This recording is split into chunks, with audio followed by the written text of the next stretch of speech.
Hello students. तो mathematics का एक और सैम्पल पेपर हमारे पास 11th क्लास का आया है। मंडे को हो सकता है कई स्टूडेंट्स का जो मैथमेटिक्स का पेपर हो, तो ये सैम्पल पेपर आपके लिए यूज़फुल हो सकता है। ये देखिए यहाँ पे ये सैम्पल पेपर, इसमें 3 सेक्शन है ABC, जैसा कि हर एक आपका जो पेपर का पैटर्न है। तो इससे पहले भी हमने बहुत से सैम्पल पेपर जो है वो हमारे चैनल पे अपलोड कर दिए, जिसमें से कई स्कूल्स में तो वही सैम्पल पेपर है जो उनके फाइनल एग्जाम में मतलब कि फाइनल एग्जाम का सैम्पल पेपर यानी कि वही क्वेश्चन पेपर बन के आया है, क्योंकि टीचर्स ने खुद से पेपर बनाया तो उसी में से क्वेश्चंस बना के दिए। तो हो सकता है कि अगर आपका अभी 11th क्लास का मैथमेटिक्स का अभी आपका पेपर नहीं हुआ है, जो कि फाइनल पेपर है आपका इस साल का, तो हो सकता है यही पेपर आपको आ जाए। तो कल का दिन भी हमारे पास अभी संडे का, तो कल भी मैं कुछ पेपर सैंपल मेरे पास आए हुए हैं, वो भी मैं अपलोड करूंगा कुछ पेपर। तो पहले हम इसके सोल्यूशन कर लेते हैं आज जल्दी से, इस पेपर के सोल्यूशन कर लेते हैं हम जल्दी से।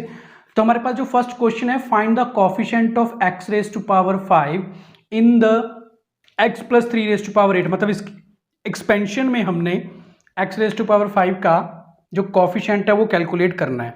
तो इसमें हमको n जो है वो हमको 8 गिवन है। तो हमारे पास जनरल टर्म का जो फॉर्मूला होता है TR+1 NCR x raise to power n minus r y raise to power r। तो हम n की जगह पे 8 पुट कर देंगे, तो 8CR x raise to power 8 minus r and 3 raise to power r, जो कि हमारे पास y की जगह पे है। देन हमने x रेज टू पावर 5 का कोफिशिएंट कैलकुलेट करना है, तो हम x की raise to power 8 minus r को हम 5 के इक्वल लिख देंगे। तो हमारे पास जो r है वो 3 के इक्वल आ जाएगा। अब जो r की वैल्यू 3 है, हम अपनी जनरल टर्म में सब्स्टिट्यूट करेंगे, यानी कि जो हमारी फोर्थ टर्म है वो हमको x रेज टू पावर 5 का कोफिशिएंट बताएगी। तो कैसे बताएगी? 8C3 x raise to power 8 minus 3 raise to power 3। तो ये हमारे पास 8C3 x raise to power 5 sorry, और यहाँ पे ये हमारे पास बन जाएगा 27। तो इसको सॉल्व करना है हमने। 8 factorial upon 3 factorial 5 factorial 27 x raise to power 5। तो इसको कैलकुलेट करके हमारे पास 1512 x रेज टू पावर 5 आ जाएगा। तो coefficient of x raise to power 5 का जो आंसर है 1512 के इक्वल आ जाएगा। ये हमारे फर्स्ट क्वेश्चन 2 मार्क्स का आंसर है। अब इसके बाद देख लेते हैं हम हमारा बी सेक्शन, इसके बाद सॉरी हमारा सेकंड क्वेश्चन क्या है। सेकंड क्वेश्चन है, find the coordinates of the point which divide the internally the line joining the points 1, -3 and -3, 9 in the ratio 1:3। तो ये भी बहुत ईजी है, 10th क्लास का सम की तरह। ये ए बी हमको गिवन है 1 -3 and B -3 9। P X Y है, रेशो 1:3 है। तो हमारे पास फॉर्मूला क्या होता है एक्स का 1 × 3 यानी कि -3 एंड 3 × 1 यानी कि 3। तो ये 0 ही हो जाएगा, -3 + 3 0। सिमिलरली y कैलकुलेट करेंगे तो ये रेशो को ना 1 × 9 एंड 3 × 3 -9। तो ये भी हमारे पास 0 आ जाएगा। तो P पॉइंट हमारा 0 0 ही आ गया, मतलब ये ओरिजिन से पास कर रही है लाइन। नाउ थर्ड क्वेश्चन है, find the equation of the line parallel to the line 3x - 4y + 2 = 0 and passing through the point -2, 3 given the line 3x - 4y + 2 = 0। तो ये हम इसकी पैरेलल लाइन क्या होगी हमको पता है, इसमें सिर्फ हमने कांस्टेंट को चेंज करना होता है, 3x - 4y + k = 0, और पासिस पॉइंट हमारे पास -2 3 है, तो इसमें हम सब्स्टिट्यूट कर देंगे। तो ये 3 to the 6 -6 एंड 4 3 12 -12। तो हमारे पास k की वैल्यू जो 18 आ जाएगी। तो हम यहाँ पे अपनी पैरेलल इक्वेशन में पुट कर देंगे। तो ये हमारे पास रिक्वायर्ड इक्वेशन ऑफ लाइन आ चुकी है, जो कि पैरेलल है हमारी गिवन लाइन के। तो इसके बाद हम देख लेते हैं हमारे थर्ड का और पार्ट है, if the angle between two line is π/2 and the slope of the line is 1/2 find the slope of the other line. तो हमको पता है अगर हमको स्लोप दी हो, एंगल दिया हो, तो tan theta m2 - m1 / 1 + m1 m2 के इक्वल होता है। यहाँ पे m2 सेकेंड लाइन की स्लोप है, m1 फर्स्ट लाइन की स्लोप है। तो tan π/2 तो ये तो इन्फिनिटी होता है, मतलब अगर हम इसको इन्फिनिटी बोल रहे हैं तो m2 इज नॉट डिफाइंड है, यानी कि इसकी सेकंड लाइन की स्लोप जो डिफाइंड ही नहीं है। तो हो सकता है यहाँ पे स्टेटमेंट में मिस्टेक हो सकती है। वैसे क्वेश्चन पेपर में π/2 ही दे रखा है, यहाँ पे हमको π/2 दे रखा है, जबकि π/4 होता तो ज़्यादा इजी होता, बट π/2 में ये नॉट डिफाइंड का केस बन रहा है। नाउ उसके बाद fourth question, find the derivative of x - 1 upon x + 1।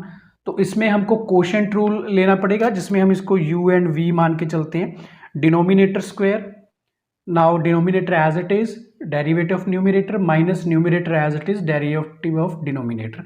तो इसमें हमारे पास जो न्यूमिनेटर है, डिनोमिनेटर x + 1 है, तो x + 1 whole square, then x + 1 as it is, x - 1 का डेरिवेटिव 1 के इक्वल आ जाएगा, देन यहाँ पे minus x - 1 as it is और x + 1 का डेरिवेटिव 1 आ जाएगा।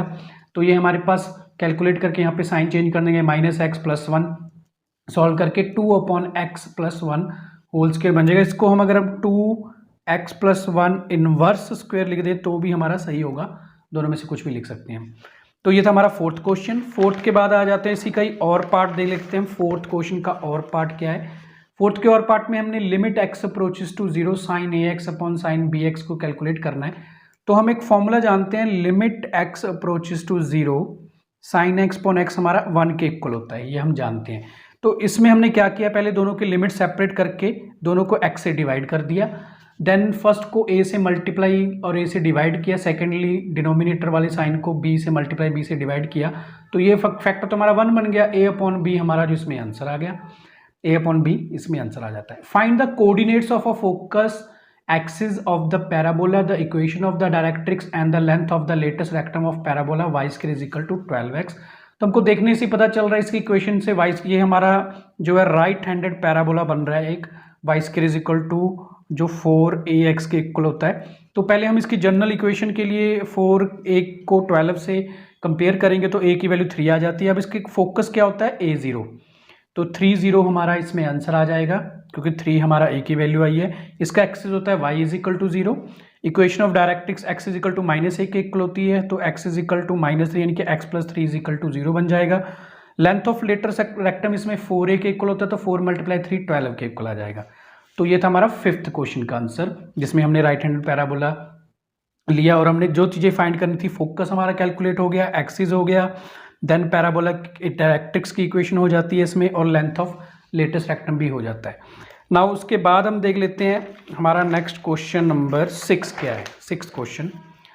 तो 6th क्वेश्चन में हमारे पास है, find the component of a statement of a square quadrilateral and its sides are equal. ये हमको एक स्टेटमेंट गिवन है, a square is a quadrilateral and its sides are equal and check whether they are equal और not. तो हमने ये check करना है कि जो ये स्टेटमेंट हमको गिवन है, यहाँ तक खत्म है ये स्टेटमेंट, ये है सही है या नहीं है, ट्रू है या नहीं है। तो पहले हम द कंपोनेंट स्टेटमेंट को दो पार्ट्स में लिखेंगे। पी हमारे पास स्टेटमेंट है, a square is a quadrilateral, यहाँ तक, उसके बाद एंड आ जाता है कंपोनेंट का, उसको क्यू लिखेंगे, a square has all its sides equal.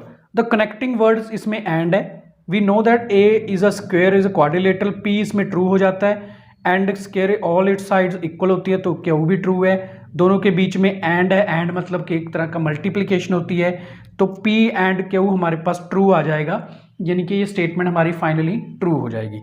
तो स्टूडेंट्स, ये फिलहाल हमने सेक्शन ए इसमें कंप्लीट कर दिया है।